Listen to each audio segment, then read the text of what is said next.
Rosenbaum and Steve Feinberg, and if either of you two gentlemen have anyone else you'd like to bring up with you for your presentation, go right ahead.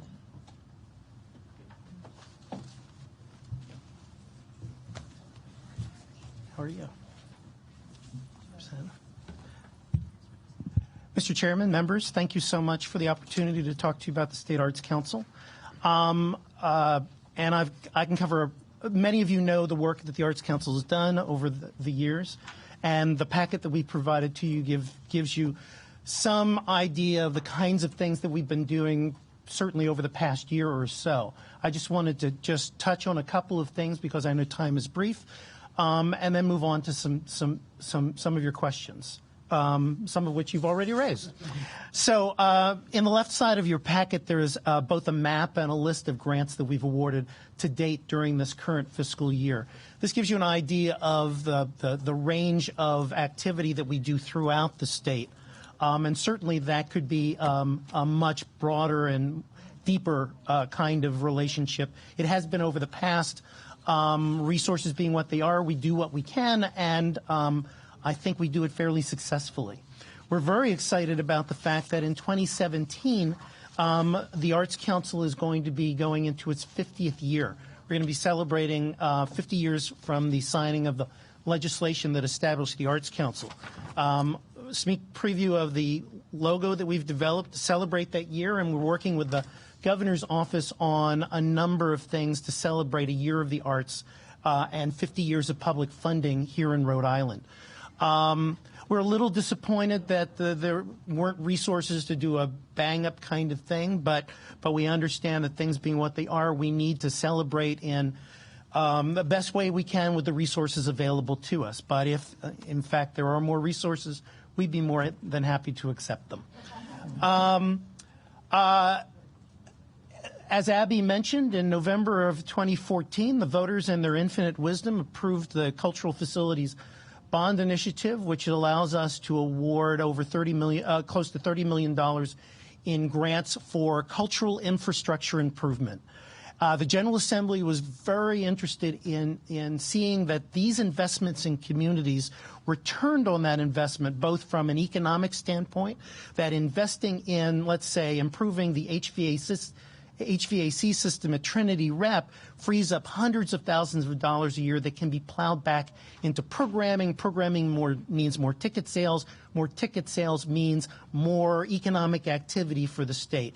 And that happens in every community. Representative Abney knows what's going to be happening in Newport with the Newport Opera House when it comes online. And so there's a report on the right-hand side of your packet that shows where we are with that initiative now. I'm happy to answer questions about that as well.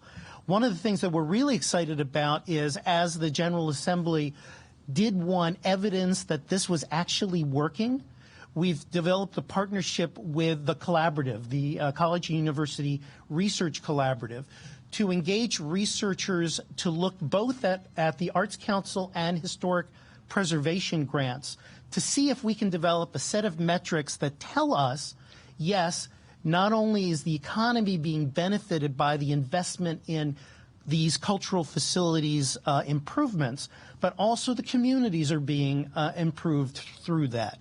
And we had a meeting last night where we had a group of researchers looking at developing a set of metrics. These organizations would gather this information, and the college and university researchers would give us information about how we could communicate back to the General Assembly and policymakers that this, in fact, was improving. So we're excited about that. There is in your packet a bit of material on that as well, and it looks like this. Sorry, microphone. I also wanted to talk very briefly about collaborations that we're engaged in with other state agencies. We've had a couple of really positive meetings, for example, with the Department of Health, to look into the role that the arts and artists can play in patient success activities. So if you add an artist to a therapeutic team for a patient, does that patient improve because the arts are being integrated into the work that they're doing to get better? I've been out to, for example, in East Providence, Bradley Hospital, which has a healing arts program, where the arts are very much a part of the way that young people are treated in that hospital setting. Our goal is, and particularly with the researchers that we're working with, if we can prove that patient success comes as a result of the arts being involved in this healing process, then perhaps we can get medical insurers and other health insurers to actually pay for artists being engaged in this process. We're also having conversations with Elderly Affairs, Veterans Affairs, and we just started a conversation with Roger Williams University about the role that actors can play in training the next generation of lawyers, not only in taking depositions, but also in courtroom demeanor. And so there are all sorts of exciting ways that the arts can be engaged in things that you wouldn't normally think arts could be engaged in. And finally, I've talked to the chairman about this. I'm just going to throw this on the table as a totally inappropriate thing for me to ask the House Finance Committee. But I've done this before. Sorry about that. Yeah. For the past several years, the Providence Performing Arts Center has gotten about a $15,000 community service grant to support capital improvements, and they've done a wonderful job. They've decided that they're going to decline that grant this year, and it's in the budget for next year. We've got a big yellow school bus program that helps transport kids to arts and cultural events throughout the state during the school day. We've been cut back in a couple of ways in support of that program. I'd love that $15,000 for that purpose. So totally inappropriately, I'm sort of throwing that on the table as a request to the House Finance Committee. And there you go. I'm happy to answer any questions. Thank you. Any questions? Representative Giarrusso.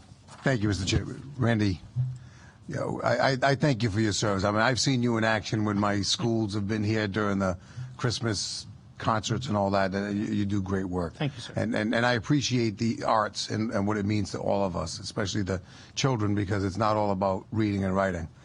But I do have, it's not really a question, it's a suggestion. Okay. When you said about you're trying to promote your 50 years, after seeing what I saw recently about promoting stuff, reach out to Rhode Islanders, because we have a lot of talent out there, and it's not going to cost you $5 million. Artist. Beautiful. Yes. Good job.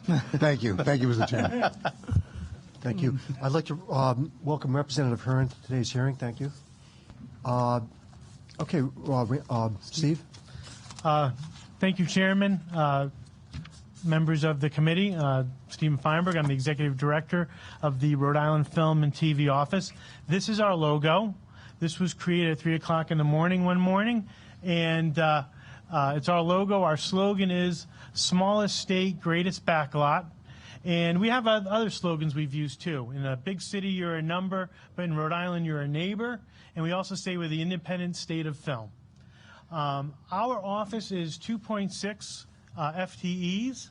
It's myself, my assistant Carol Conley, and Lou Place, who is our webmaster, location photographer. We were hoping to be 3, but we're losing weight, so we're 2.6. Our compact office does a lot of work. We do probably the work of at least 10 people. I'm available 24/7. My assistants and I often go to events on weekends to support our local filmmakers, so we do a lot.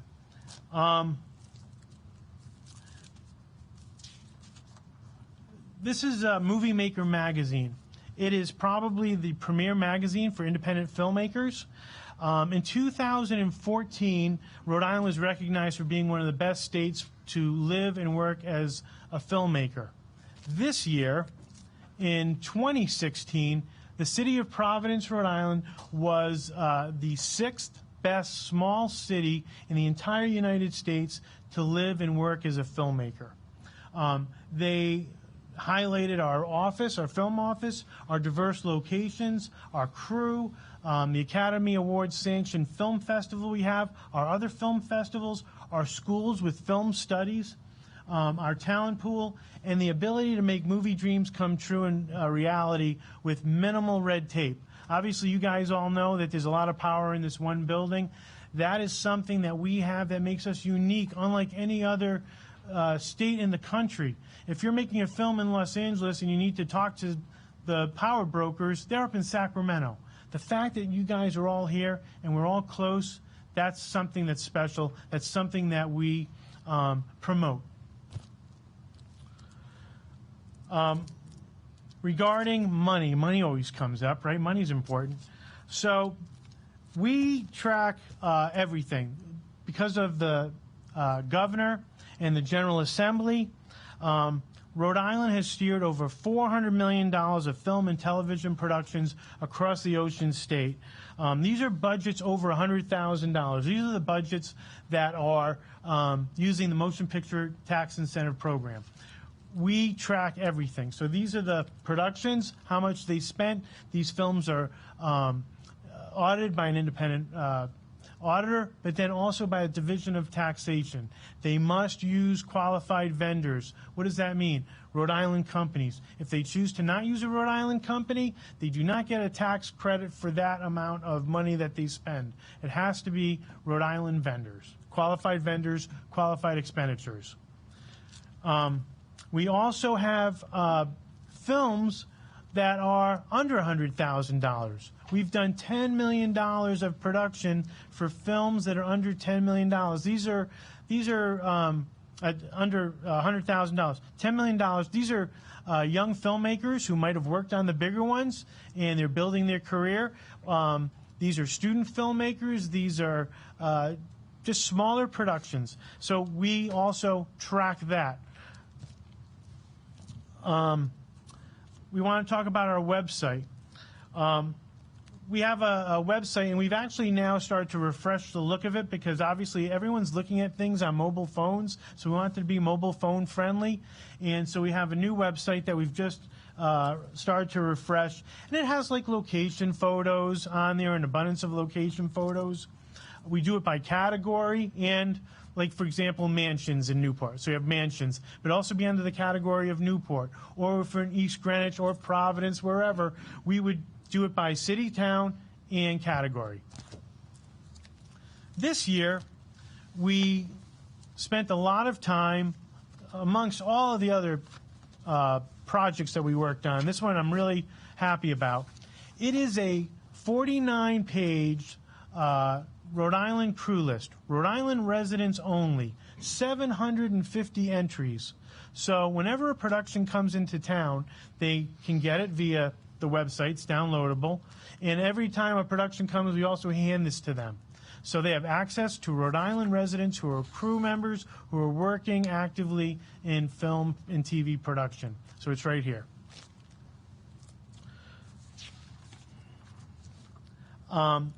Obviously, we do our incentives, so there are all kinds of forms that we do, and we give them a variety of constant questions and answers, frequently asked questions. We share that with all of the filmmakers. We have a free permit process we do. These are for anyone who's going to shoot something in Rhode Island. Forget the tax incentives. These are any filmmakers, student filmmakers, anybody. Why do we have these free permits? This happened about 12 years ago when I came back, and I had read about a RISD student who was making a movie, and they were doing a fake holdup, and they didn't tell anybody. So what happened? Providence police came, guns drawn, ready to blow their heads off.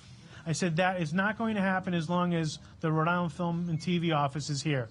So we have these free permits. We notify the police, fire department, city and town officials, and the location site to let them know that we're aware of the filming. It's a very important safety precaution, and it also makes the filmmaker responsible for their work.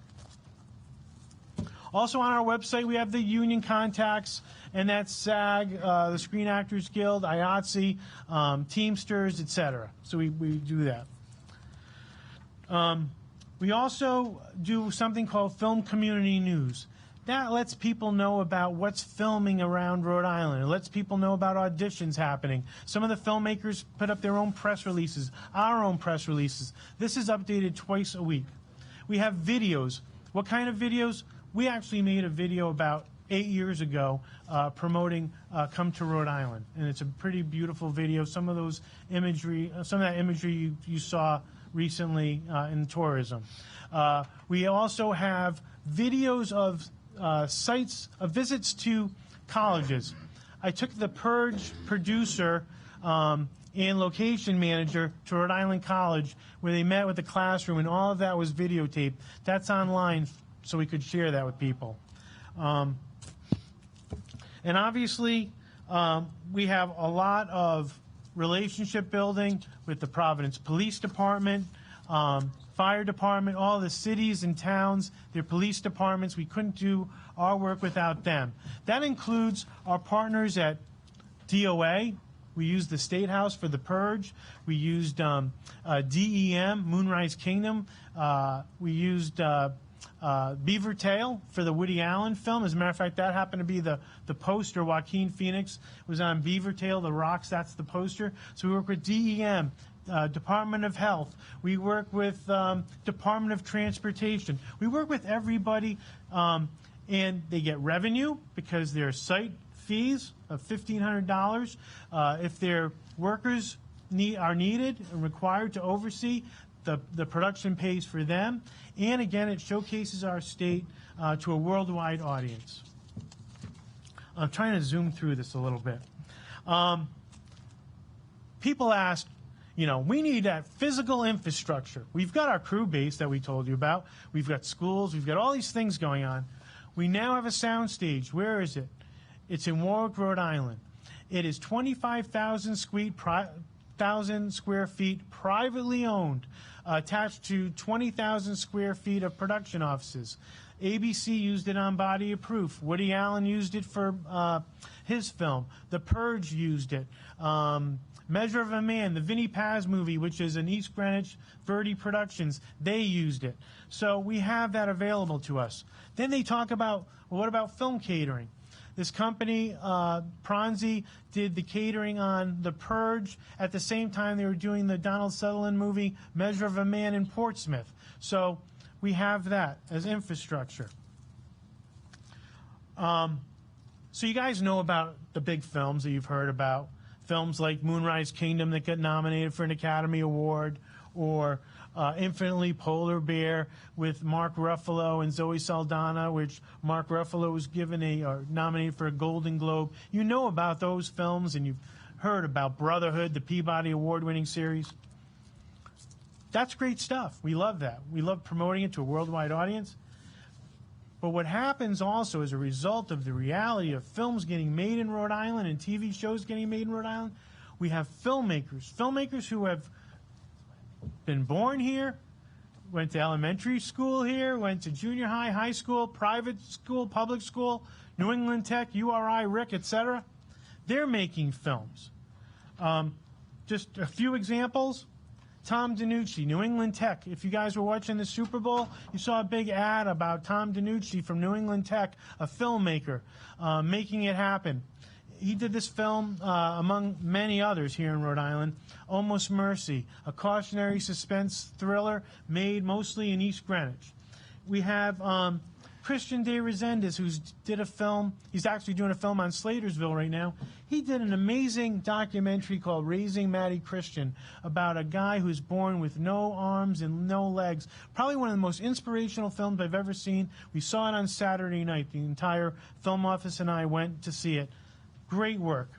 We have another filmmaker who does spiritual films, Orlando Santos, whose film he made, and he did it at a tight budget, and it premiered at the Rhode Island International Film Festival and won an award. We have lots of these filmmakers.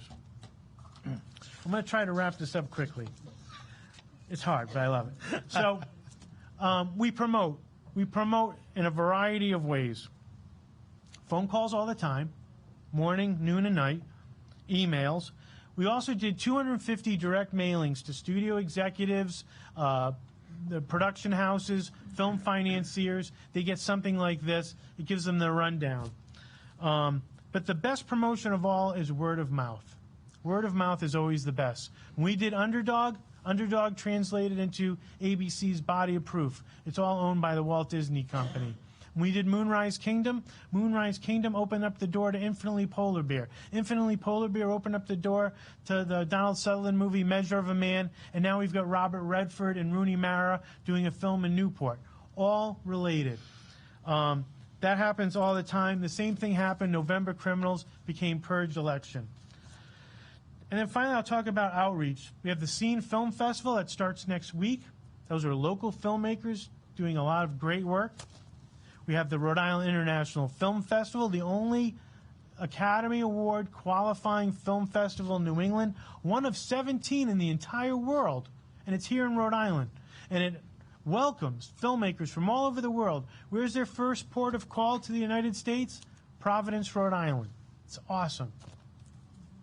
We have free screenings. Viola Davis came and did Won't Back Down, showed the movie. We gave her a Rhode Island Dreammaker Award, and she's answered questions for the local filmmakers and actors. And lastly, I'll talk about something we created 9 years ago. Give Me 5.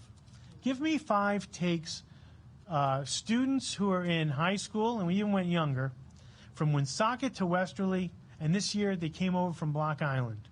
We hold these things on Saturday. They're labs. Filmmakers from across the state, young kids, meet one another, get community, create a community, and work together. And they are our future. And we did one in Providence at URI. It went so successfully, we had to do another one on another Saturday down at URI in Kingston. And then we have a big screening at the Odeon in East Greenwich. It's something we're really proud of. When the kids put on their Rhode Island Film Office hat, we make them swear an oath. And the oath is that they have to treat each other kindly and respectfully. They represent not just themselves and their families, but the productions and the future of the Rhode Island film and TV community. And lastly, we say, the location that you film in, you must leave in the same condition or better than when you found it. And when they swear that, we let them have their Rhode Island Film and TV Office hats on their heads. And so that's kind of the summary of the Rhode Island Film and TV Office. But it's 2.6 of us that do about the work of 10 or more. Thank you. You're welcome, Steve. First of all, I'd like to say that there was no need to apologize during your presentation for taking up our time. Sometimes we have to sit through some long presentations, but in this case, your office had its entire budget completely cut out from underneath you with no explanation at all. And the only thing you have to be able to advocate for your office and for your budget is to be able to speak to us, and you have to use words to do that. And we're certainly not going to take any of the time or opportunity away from you to be able to do that under these circumstances. I'm sure it's very, very difficult, period, to have this happen with no explanation that I know of. And I don't believe that you have any indication of why it happened. And no. I'd also like to point out that the governor last year recommended that your office be transferred to the Rhode Island Commerce Commission. So obviously last year there was a plan for it, and then all of a sudden this year there isn't, and no explanation. I don't believe there's anyone here from the governor's office to explain for the budget office today. So do we have any questions from the committee? Representative Giarusso. Thank you, Mr. Chairman. Steve, just a very quick question. I mean, maybe it's a history lesson or question. It seemed like about a decade ago and beyond, there wasn't a day that went by that there wasn't a movie or documentary being shot in Rhode Island. And it seemed like we hit a lull. Is that perception or is that reality? Well, I came back, Randy hired me in 2004 to start really creating and steering a film production sector here in Rhode Island. So that's what we did. The incentives came on board. That was part of the process. We only had one college and university in Rhode Island that had a film program. Now they all do. There's been a huge amount of crew building, et cetera. Then Governor Kucheri wanted to cap the program. We didn't have a cap on the program. Now there's only a certain amount of productions that we can bring in per calendar year. That's $60 million of production per calendar year. So if I have, for example, Ghostbusters 3 or the new Ghostbusters coming, and that's an $80 million film, they won't come to Rhode Island because they're going to go to Massachusetts, which emulated our program. But they don't have a cap on their program, so they'll go to Massachusetts. So that is probably some that you have seen.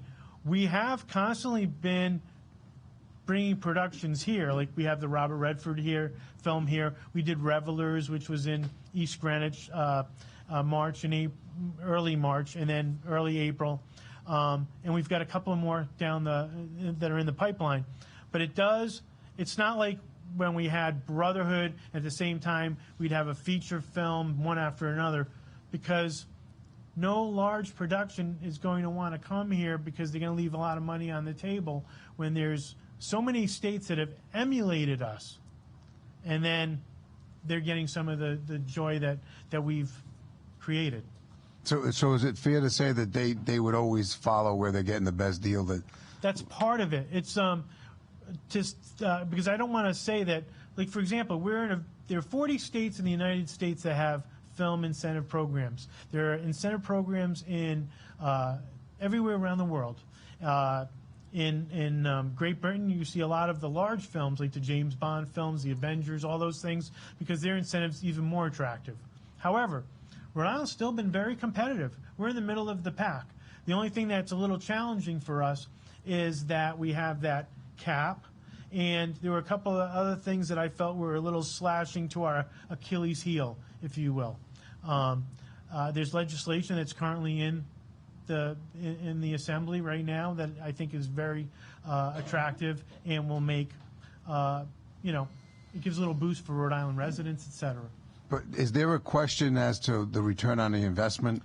Because if you think about a cap, somebody must be thinking that we're not getting our money back. Well, what it is it was really that the budgeters wanted to know exactly what the budget was going to be per calendar, per fiscal year, so they can plug that in and not have who knows what it's going to be next year. So Dr. Mazie did do a study. Dr. Ed Mazie did a study, and he found for every $1 that we give in a tax credit, return $8 in economic activity.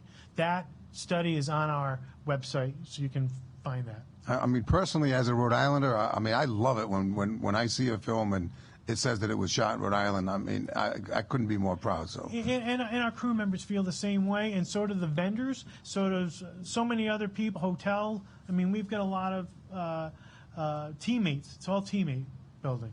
Thank you. I just can't see that big blue bug enough. Thank you. Thank you, Mr. Chairman. Thank you, Representative Abney. Thank you very much. Unfortunately, both Representative Giarrusso, who's a real smart guy, and the chairman asked both the questions that I was going to ask you. I'm having a difficult time wrapping my head around the return on investment part. And I think you said that you're getting somebody to show you how to do that better, because after all, this is a budget issue. I think I don't think anybody can make the comment that the arts are not good, because I think they are. I know living in Newport, they definitely are a great part of that. But it's a little bit of advice. I think you have to find a way to show how that really works, because it sounds to me like this is unknown to you, that your entire office would be eliminated, and it generally looks like because you just can't explain. No. So help me out a little bit on. No, that's not true. We do an impact analysis on every production that comes in, which is sent to the House and the Senate per the law.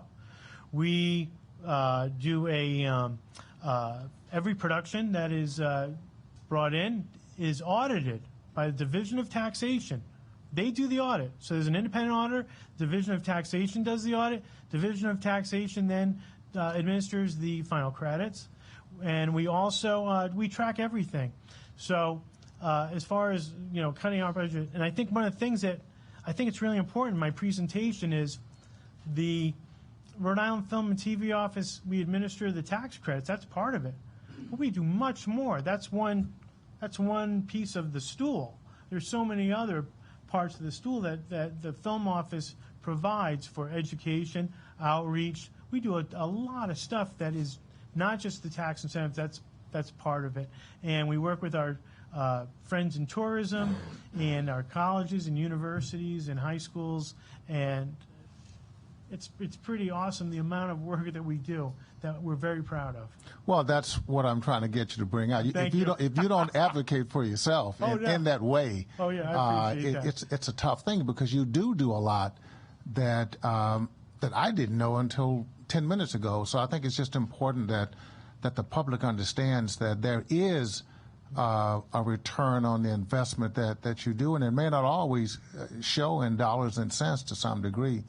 But I think you do a great job, and hopefully that there's a way that we can help, but hopefully more, there's a way that you can show the public the great things that the arts do, because without them, I think it would be a big hole in our way of being in this state. But I'm just very curious as to why it looks like over the last couple of years there's been a tendency to either transfer you or to... I mean, is that something that you asked for? Or just no, happened? we were at the Rhode Island Council on the Arts, where we have a phenomenal relationship, and then there was someone else suggested that we get shifted somewhere else, and then the General Assembly put us back in the Council on the Arts. Okay, thank you. Thank you. Thank you. Any other questions of Steve? Thank you, Steve. Go right ahead, sir. Hi, my name is Jason Palmentel. I'm the Vice Chair of the Rhode Island State Council on the Arts, and I'm a designer that has worked in the state for over 20 years, starting while I was in school at Rhode Island College. And one of the things that I think is really critical about design, and one of the reasons that, for me, is central to the whole story here, is design, like what we're doing, has to do two things. It has to communicate an idea, and it has to influence behavior. And one of the things we need to communicate is the total economic value of what the arts bring, whether that's through the tax-free arts that brings in new money, that people are coming into the state and they're buying art, and that money is coming from outside the state, and that's why we study that in the store owners that report it. And with the movie production, we have to put this in more concrete terms, as you say.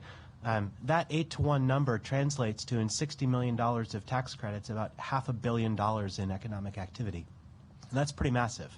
And when put in those kinds of terms, it makes a much clearer case, and I think we need to work on telling that story a little bit more forcefully. And that's something that, as a designer, is sort of near and dear to my heart. I mean, we've all seen that social media can shed sometimes an unwanted light on some of these matters, but I think it also underscores the power of seeing a film production on the corner and everybody is tweeting about it and posting on Instagram and sharing photos of these stories of who they see and what that does in the local community. And those things get spread around, and it starts to make an area much more appealing to go to, and people talk about it, and they come down and they get dinner and they buy a snack. And before you know it, you're generating even more economic activity simply by people being aware. And we live in a time now when everything helps make these things more aware. And the more that we do to help capitalize upon that, we really can even amplify this activity further. So it's certainly my hope in my role and as being part of the council and an advisor in any way with the staff is to help amplify that message, because they've been doing this good work with almost no increase in budget for years. And to then all of a sudden have this taken away is literally taking money from the people of Rhode Island, because without this advocacy, we don't get that business. Those tax credits don't get used, and we don't get that production, and that $500 million of activity goes away. Thank you. Thank you very much. Any questions from the committee? Thank you very much, gentlemen. Thank you, Mr. Chairman. Thank you for your Members. time. Thank you. I don't have anyone signed up to speak on the State Council on the Arts budget. Is there anyone in the audience? There actually is in your packet, and I thought that Chris gave you a list of testimony. You can have mine if you'd like. Oh, back here at the last page?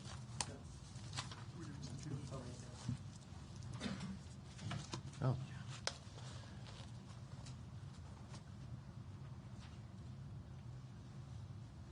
Libby Slater, or Jason Pimentel spoke on her behalf. Bill Brackett, Valerie Tutson,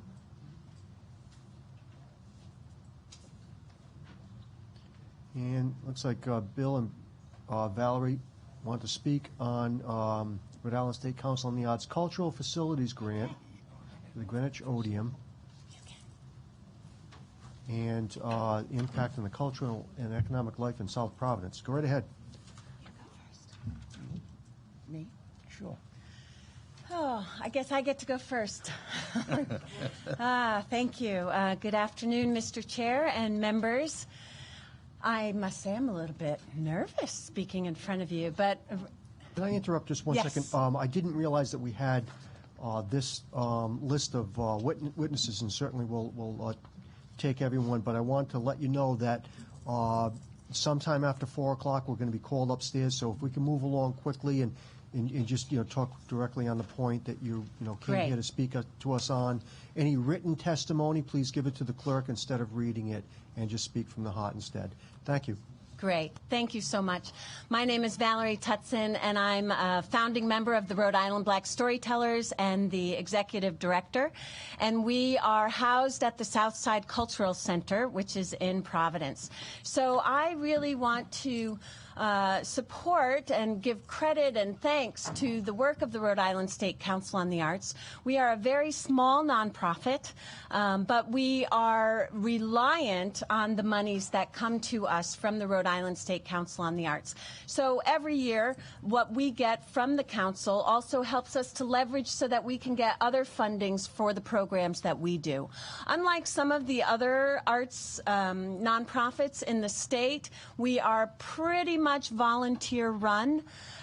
So our monies mean a lot to us. And in fact, RISCA helped us make a move into the Southside Cultural Center about 6 years ago when we had struggled with, we had a break-in where we were, and there was an emergency fund available to us. And we were excited to move into the Southside Cultural Center, which sits in the middle of 3 distinct neighborhoods, which are the most ethnically and culturally diverse in the state, and also one of the poorest zip codes in our state. And it was really important for us, as the Rhode Island Black Storytellers, to be able to bring arts and culture to this community. We also want to say that we're thrilled that the Southside Cultural Center, we've been kind of like this because, like I said, all of us are doing this mostly as volunteers. RIBS is there along with the Rhode Island Latino artists. We're there with the Cambodian Society. We're there with the Laotian Society. Wilbury Theater was there. They're getting ready to launch. The Providence Improv Guild is there. But this has been a place for us all to kind of come together and be incubated. And we've kind of, like I said, been doing this, trying to keep our heads above water. But the wonderful thing that came out of the bond initiative through RISCA is that the Southside Cultural Center was identified as one of those spaces that would benefit from some funding. So we received $300,000, which, for some people is not a lot of money, but is huge for us, particularly because it means that our building is going to be able to become handicapped accessible. And what that means for myself and my organization is that when I'm going for funding, I can say, yes, we can do performances here in the place where we live, which is what we want to do. Right now, because of the way funding works, we need to make sure our spaces are accessible, and this is going to enable not just us to do our programming there, but also all of the other organizations that are in that space to really make it become this vibrant hub of the community. So the RISCA money has also been really helpful in leveraging monies that come from the City of Providence, which has also been leveraging money on the national level so that our neighborhood has received funding as part of an Arts Place initiative. So we're really excited that this that the larger community is looking at us and seeing, wow, there's really great stuff happening there, and we just really hope and pray and encourage you to really support this initiative, because this is the kind of space that helps keep some of the smaller arts groups and cultural groups able to do what they do, not just within their communities, but to open up that space for all of our city and all of our state, which is really what we're trying to do. So, thank you. Thank you. Go right ahead, sir. Mr. Chairman, members of the committee, thank you for inviting us here today. My name is Bill Brackett. I am a theater consultant I am the former technical director of the Providence Performing Arts Center. Excuse me. And I'm the former RISCA chairman. I've got two things that I want to address, and I'll try to do it before the bell goes off. The first one is the RISCA budget as a whole. We've seen the funding for this go down for as long as I can remember. It goes down year after year after year. It seems to be the bastard child, if you will, of where we can cut funds. The problem with that is that the local communities have eviscerated their arts and their music programs. They've cut them all out, and there's nothing to fill in the gap for these people. The facts are that if you fund more money to the arts, you'll get more money because it is an economic incentive. I mean, it simply works. If you increase the budget of the Arts Council, that money will return tenfold. It's been proven. The other subject that I want to address is the Odeum Theater in East Greenwich, which was a recipient of a $250,000 grant from RISCA. They also received some additional money from the Champlain Foundation and the Heritage Commission. The project is a 3-year project. It is going to make the Odeum Theater handicap accessible. It's going to increase the amenities there, and there's a whole laundry list that I don't have the time to get into.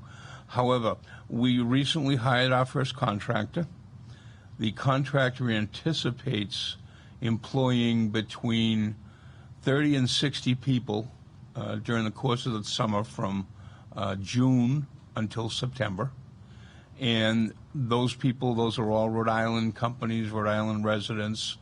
It's a prevailing wage job, and we're looking forward to doing the same thing the following years. I can't speak enough of what impact is on the community.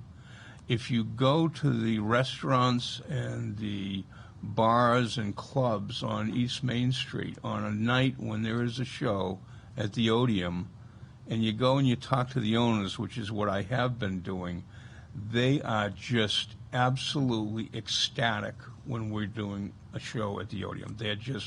They're very, very pleased. It fills their houses. There's no question about it. And they will do anything they can in their ways to assist us in being successful. It's somewhat parallel, although not as large, as in 1995 when the Providence Performing Arts Center expanded their theater and went from what would be a C market to an A market. All of a sudden, the restaurants, the parking lots, everybody, every night was like Friday night. And it had a huge impact and continues to have that impact today. Now, the Odeum won't be quite that much of an impact because it's just not that big of a theater. But it's doing something that's very significant to that town. Thank you. Thank you. Any questions of Bill or Valerie? Thank you very much. Next, I'd like to call up, we'll need a couple more seats, Paul McDonald, Kevin Chiodo, Tom DiNucci, Orlando Santos, and Sean Quirk. So if we could bring in 2 other seats on the side. And they would like to talk about the Rhode Island Film and Television Office.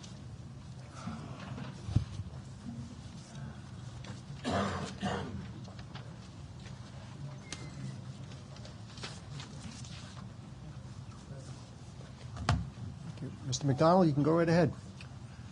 Okay. Am I on now? Okay. Good afternoon, Mr. Chairman, members of the committee. Always nice to be with you. The Teamsters are in very big way in support of the film office and this budget. Teamsters look at the film office as a partnership, and we all have them. We have them with significant others. We have them with businesses.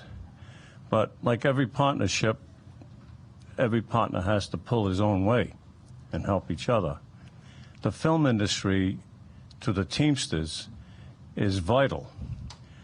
We have a film division that has earned a good living, good paying jobs, but what we don't have is sometimes steady employment.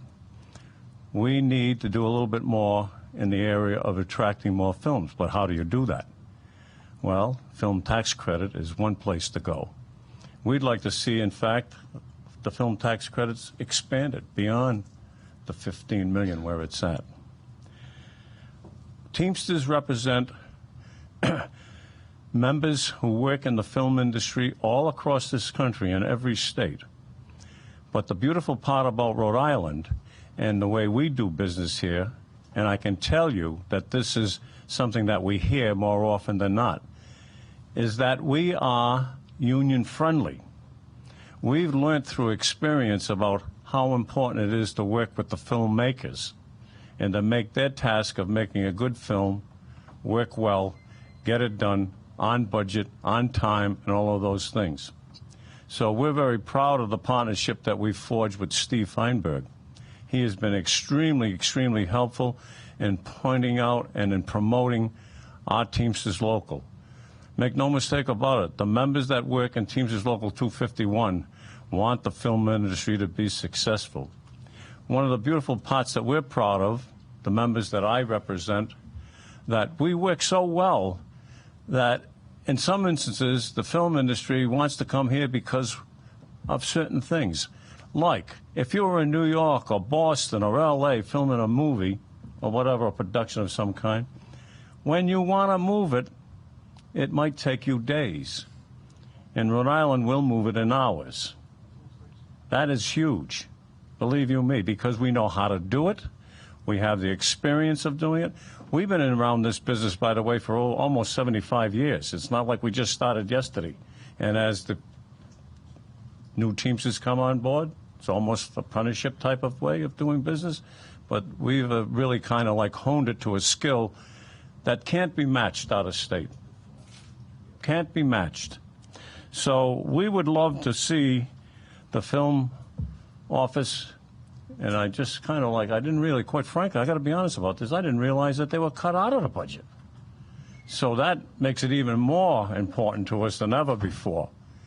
Steve Feinberg in that office, in my opinion, has done a tremendous job and done so much for the state of Rhode Island ever since he arrived. And I remember when he arrived, and I think it was 2004 or whatever, but we've worked very well with them, and we urge you to do everything you can to not only restore that budget, but also, when the time comes, to take a good look at the film tax credit for us, because it means good jobs, good paying jobs, and that money gets shoved right back into the economy. We're blue-collar guys. We're not banking all our paychecks. We spend them as they come. So thank you very much, and I'd be glad to answer any questions I can. Thank you. We'll hold off just a bit on the questions, and who would like to speak next? Go ahead. Hi, my name is Sean Quirk, and I am the program director for the Flickers Rhode Island International Film Festival. Hello, my name is Sean Quirk, and I am the program director for the Flickers Rhode Island International Film Festival. And we are the largest film festival in New England. We're an Oscar qualifier in 3 categories, as well as for the British Academy Awards. And we have worked in partnership with Stephen and his office for a number of years. And together, we have really worked to not only support and empower local filmmakers throughout the state, as well as invite filmmakers from across the world to Rhode Island to screen their films. But in doing so, Stephen has been a host with him and his staff to these filmmakers coming to Providence for the first time. And they do a number of things with the office and with the festival for that week, including going on a tour throughout the city of Providence to explore potential shooting locations throughout the city, as well as talking to the film office about potentially coming back to Rhode Island to make films. So by the film office supporting the festival, it's not only to support the festival itself, but also to serve as a host for the filmmakers who are here for the week. They represent over 65 countries during that week. So the goal is to really not only to have them come to the festival, but to come back year after year to make films and to for Rhode Island to become a second home for them. So, and we couldn't do that without Stephen and his office. So it's very important that he stays with us and that we continue to work together. So thank you. Thank you. Go right ahead, sir. All right. My name is Orlando Santos, and I am a local filmmaker. I just recently filmed a movie, obviously not in the budgets of the movies that Steve had brought into this city. It was super low budget, but the beautiful thing about it is it was a positive movie. And after the movie was done, I walked into the office of Steve's, and the beautiful thing about it is that he actually welcomed me with open arms and gave me a hand to walk me through this path, which was my first time ever being involved in something of this nature. Being a local filmmaker, you don't get too many people pretty much giving you handouts and giving you helping hands. And Steve welcomed me into the family. He sat down with me. I literally watched the movie with me, critiqued it, and gave me pointers on how to make it better. And because of that, you know, I do have to say that the movie actually went into winning an award, and now we are actually pushing it to see if we can get a distribution deal with Redbox. The Rhode Island Film and TV office, alongside with Steven Feinberg and Carol, this movie they have been amazing. They are very helpful, very thorough when it comes to a lot of things, and when they see something wrong that doesn't work, they're very strict and they point me right into the right direction. And this is important to all local filmmakers, that, you know, the Rhode Island Film Office is not just for big budget films. They are also for you, to help you and to guide you and to keep you safe. I know that Stephen mentioned this earlier about filming movies without permits and so on and so on. It is so important to get these permits so that the local police department and the fire department know that you are filming, to avoid tragedies that we see in a lot of different states where local filmmakers, they just go out and guerrilla filmmake. So I'm very grateful that Steve welcomed me and helped me, and I just couldn't pass the opportunity to let other people know that this office is not just to make big budget movies, but they're also there to help local filmmakers like myself, which I am very grateful for him and all his help that he has gave us. Go ahead, Good afternoon, sir. Mr. Chairman, members of the committee. I'm Kevin Shadow. I am the field representative for the International Alliance of Staged Employees, Local 481. We represent about 900 of the 1,200 motion picture technicians living and working in New England.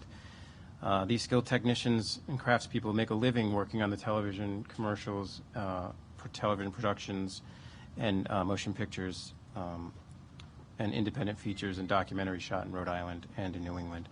Since 2005, Rhode Island has had a film and tax incentive that's attracted big and small productions to the state.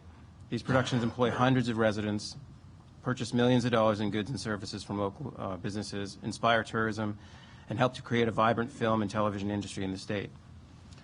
The Rhode Island Film Office plays an essential role in attracting these productions to the state, administering the tax incentive program and facilitating a good and productive experience for the film and TV projects. Without the Film Office, the value of the incentive program is significantly diminished, and the industry and the jobs and businesses that it supports will suffer. Over the years, the staff of the current Film Office has developed important relationships both inside and outside the state that's helped it fulfill its mission. So I urge you to keep that office intact. Thank you, sir. Any questions from the committee? Thank you very much, gentlemen. We have one more witness, Ricardo Pitts Wiley, and if there's anyone else in the audience that came here to speak on the Council of the Arts, you can come up at this time.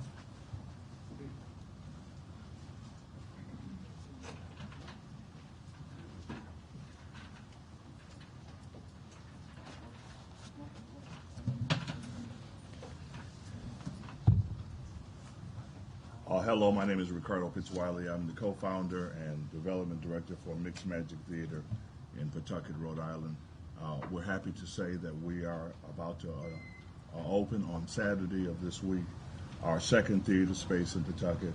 We now have a 90-seat theater and a 45-seat theater. We do it pretty much without a lot of resource help. And so I say that to say that I support every initiative that gives more money to RISCA and to the Film Commission. I think they're important things. But there's also,